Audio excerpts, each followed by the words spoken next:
introduction. So it's my pleasure to be able to introduce Dr. Andrew Janowczyk to give today's GlomCom seminar. Thank you so much, and congratulations on correctly pronouncing my name. I think you're the only one to ever do that first time out. So I think you can probably hear me and see my screen. Is that correct?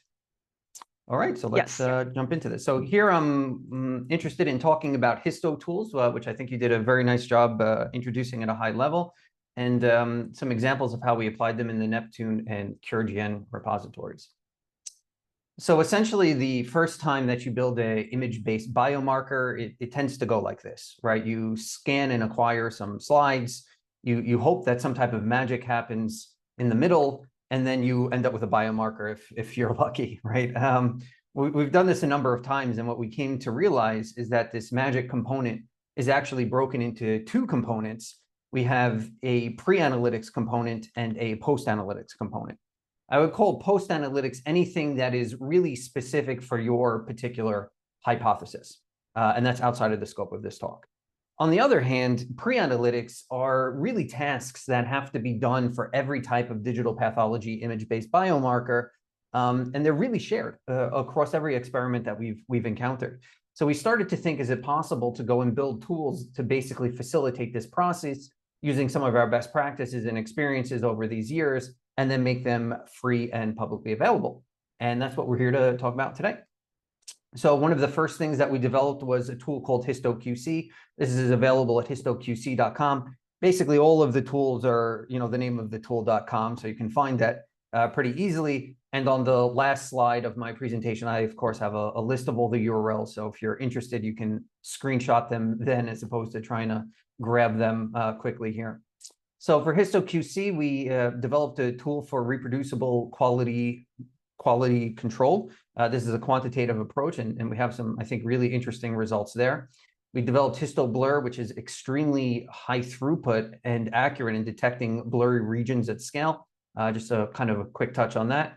Quick Annotator allows for the annotation of histologic objects. What we show is that you're actually able to do this process 100 times faster than trying to do it manually. So it's a really kind of value add tool in terms of getting more bang for your buck with the time that you invest in these types of projects. Patch sorter is for high throughput object labeling, and we have tons of examples of these that we'll go through. The earlier versions of this were about 400% faster. It's become notably faster since then. And I think what's interesting about these kind of three middle tools here is that all of these were built by deep learning. So deep learning has really had a profound impact on our research and has enabled us to build tools that are now very easily generalizable to other use cases. And by that, I mean, previously, for example, if we wanted to annotate something, we'd build an H&E classifier, and that would be, a large amount of work. Then we'd build a PAS classifier, that would be a large amount of work, et cetera, et cetera.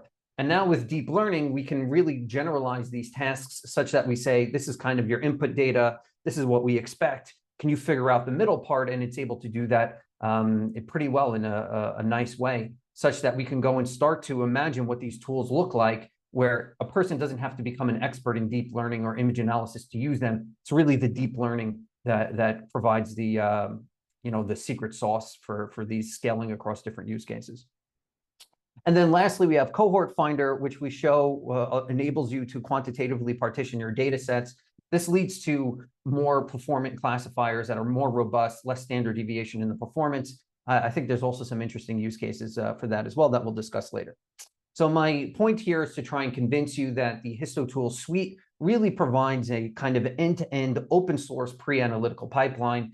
If you're interested in building biomarkers, you can apply each of these sequentially. The output from one is really the input to the other. And then hopefully you'll be significantly towards your goal of doing some of those post-analytical processes that are specific to your experiment. These tools originally started with a U01 from the ITCR program. All of them were built, and we've just had the final acceptance of the last few manuscripts, in fact, this month.